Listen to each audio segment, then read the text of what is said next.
So my name is Dr. Daniel Geiter. I'm a convicted felon.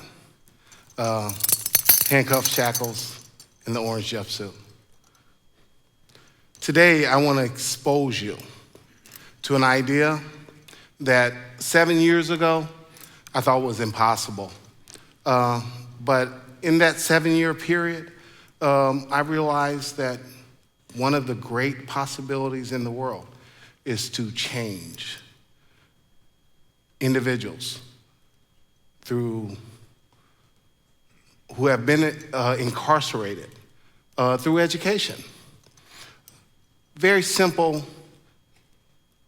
individual way to change an individual. When we look at it, I like to call it the after effect of the new Jim Crow. So we know Michelle Alexander wrote this great epic book about the new Jim Crow. In the new Jim Crow, she talked about how the after effects of the mass incarceration effect on America would change America, especially in communities that I represent, in communities that I come from. I live in South Shore in Chicago, not 6 blocks from where the Obama Library will be built. But for me and a lot of individuals like me, the after effects of the new Jim Crow are constantly, pervasively on our minds. So when you look at the new Jim Crow, I want to give you some stats because they're crazy when you look at them. The state of Illinois, just Illinois, not talking about the other 49 states or DC, but we're talking about just the state of Illinois, incarcerates 48,000 individuals right now. So as we sit here, 48,000 individuals are incarcerated in the Illinois Department of Corrections. Now, when you look at the statistics of those individuals, almost 80% are black or brown, meaning African American or Hispanic, in a state where less than 15% make up that demographic. So we look at that first. Second of all, of the 48,000 that are incarcerated, you have another 24,000 that are parolees. So they've been incarcerated, they've been released. So you have another 24,000 individuals in the state of Illinois that are released each year. So from the 48 to the 24, you're looking at almost 70,000 individuals. And after looking at that, you say, well, when people go to jail, they're there for a long time. The average stay for an individual in incarceration is 16 months. 1 year, 4 months, 16 months. So the guy that commits the crime, usually nonviolent, they're locked up only for about 16 months. The cost of incarceration is $30,000 per individual, $30,000. So that is the cost to keep them locked up. And it doesn't matter where you start with the state of Illinois budget, $1.4 billion each year is committed to the Illinois Department of Corrections. So what you run into is 48,000 individuals locked up each year, 24,000 on parole, 70,000 people in our criminal justice system just in Illinois, costing us billions of dollars each year. And we're wondering, why is this such a problem? The problem is that 80% of the individuals that go to prison go back within 3 years. Why? Well,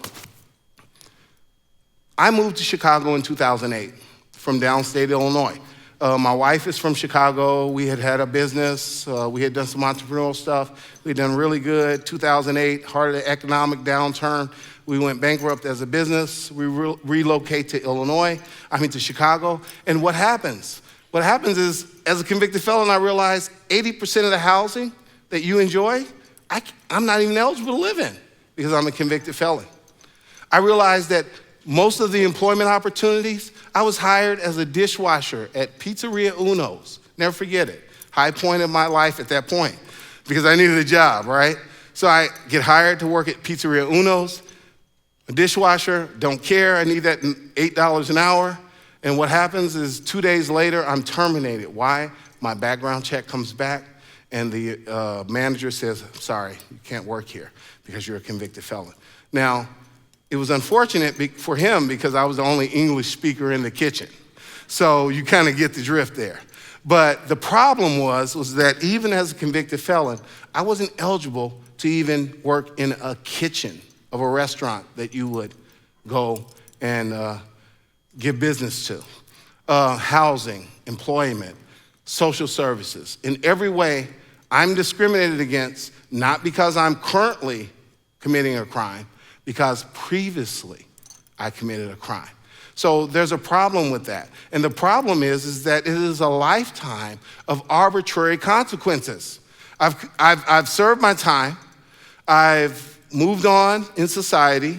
I now have a family. I now have children. I have others to take care of. And because of the mistake that I made in my past, I'm no longer eligible to really be a full-blown citizen of Cook County in Chicago. Kind of unfair when we look at the justice system. So I live dualities. So in one side of the house, I'm in 5'11", 37. I'm that convicted felon. I'll always be in 5'11", 37, the convicted felon. On the other side of the house, I'm Dr. Daniel Geiter. AA, Moraine Valley. BA, Saint Xavier. Masters of Liberal Arts, the University of Chicago. Applaud for the University of Chicago, come on. And doctorate degree from the University at Benedictine in Lisle, Illinois. So now I'm Dr. Daniel Geiter, all right? So I started this journey as in 5'11", 37, in this duality, trying to figure out where am I going with my life, trying to understand how I'm going to navigate my life and how I'm going to show my son, who is now a teenager, why it's important not to offend and not to go to prison. And then when I step out of it and he sees me walk across that stage as Dr. Daniel Geiter, he's kind of getting it. He's kind of getting the sacrifices that I made while going through the educational process. So my question is, if I'm a nonviolent offender, no sex, no drugs, no violence, and I'm just looking for an opportunity to start my life, to continue, to not be a burden on society, to rather pay taxes, to be a contributor, how do I do that as Dr. Daniel Geiter? So we already know 80% of the housing in Chicago I still cannot live in, but I'm Dr. Daniel Geiter, president of the university, right? So I'm still Dr. Daniel Geiter, and that if I go to certain McDonald's that background check, I couldn't serve you a McDouble or a fry or a sweet tea, which is what I love. Understanding that, and that I'm the same person, I'm trying to figure out how in God's name can we expose an idea to help individuals like me, who are adults, who have committed crimes in the past, but no longer. We're mature. We understand the transgressions of those ills, so we refuse to do that anymore. So how can, we, incorporate ourselves into society and not be discriminated against? So I'm like, to hell with it. I was telling the college president, I was the great student. So while at Moraine Valley and at Saint Xavier, I was that student that challenged academia. If you're gonna tell me that you're trying to build me as a logic-based critical thinker, then show me and explain it to me. And I engaged myself, and I was a good student, and I did everything that I needed to do.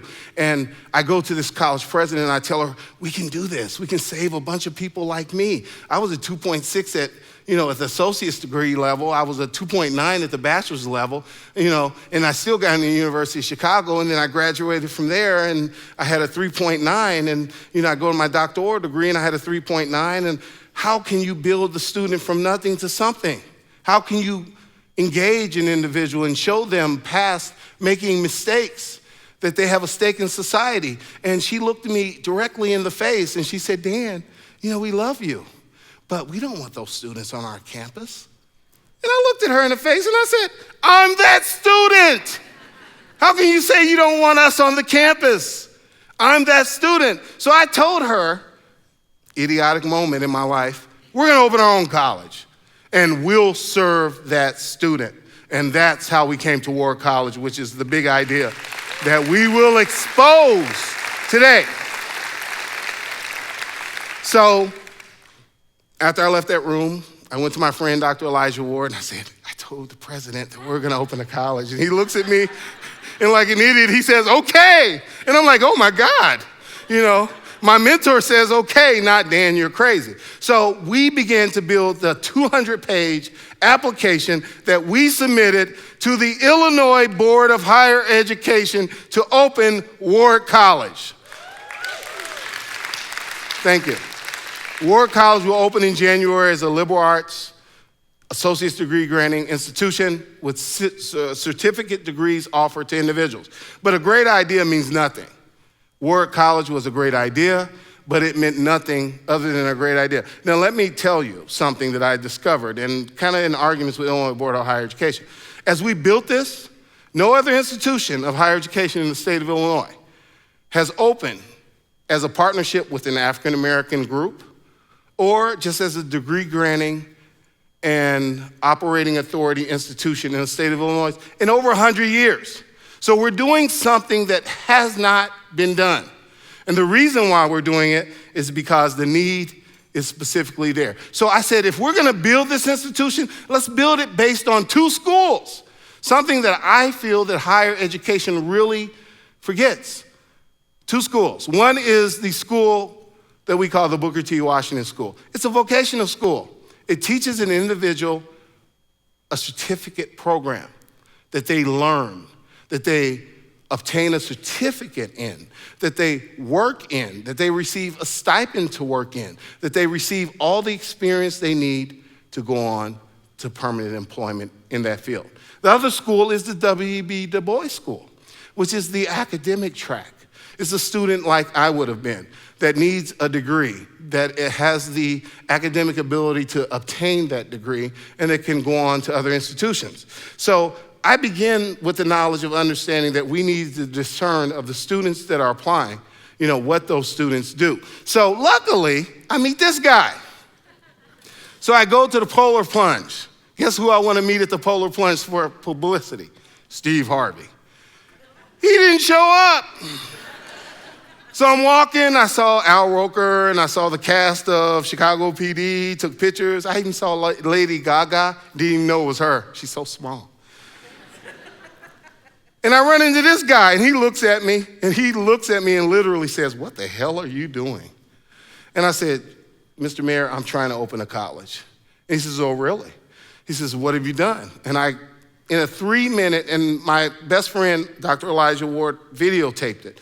In 3 minutes, I gave the mayor my whole spiel. So I'm thinking I'm gonna get the usual politician response. Oh, great job, good going, you're a role model, you should talk to us, you should talk to youth. He said no. He turned around, he looked at his administrative assistant, he says, don't give him the constituent card, give him Negron's card. I didn't know at the time, but Negron is his chief of staff. So he gives me his chief of staff card. We began to talk, we began to work on the project, and lo and behold, the city of Chicago blesses the project. And because the city of Chicago, yes, congratulations and thank you to the mayor, because the city of Chicago embraces the project, I blow everything out. I said, well, Mr. Mayor, we need the city colleges. We have Brazier Foundation, big nonprofit organization on the South Side. We have Saint Sabina Church, Father Michael Flager, a big South Side supporter. We also have the University of Chicago because we signed a lease with the Chicago Theological Seminary to house Ward College in the Chicago Theological Seminary on the campus of the University of Chicago. And I'm telling him all of our collaborators. And then I speak to the president of DePaul University. He says, listen, if you can get those students to Ward College, we'll take them at DePaul, we'll dually enroll them. So I have a great project ready to roll, right? So, I'm Mr. Big Chest. So I've gone from an idea. Someone told me we would need $1.7 million to open Ward College. And we will have done it with about $150,000. So don't tell me what idea isn't available if you persist. So I tell the mayor, I said, listen, there's a 6-mile radius in Chicago that we want to address. Now I'm the academic. So we want to build an inn of the residents of Inglewood, 30,000 residents. We want to serve 3,000 of those residents in a 3-year period, which gives us an inn in a 3-year period of 3,000 students. And we want to do that over 3 years. Now, let me give you the horrible statistics. Now, you want to know why crime is high in low-income, impoverished communities? The unemployment rate came out today. Did many of you see that? 4.9% nationally. Great number. Proud of President Obama. The nation has come together. In 2008, when I started, the unemployment number was in the 8s. 4.9% today. What I found is that in Inglewood, amongst the 16 to 35-year-old individuals that would participate in this program, it's 48%. They don't give a damn about 4.9%, because in that community, half of the individuals that are employable and ready to work can't find a job. So for the individuals in that community that live in this 6-mile radius that we want to serve, this is a huge program. Why is it a huge program? Because it involves not only academic work, but also experiential work. So individuals that are low income, receiving public assistance, they'll also receive a $12,000 stipend to supplement that educational experience. And it's an educational stipend, so it's not income, and it doesn't count against the public assistance they receive. We do this, why? Because our goal, our outcome is a job. Our outcome isn't just a grade.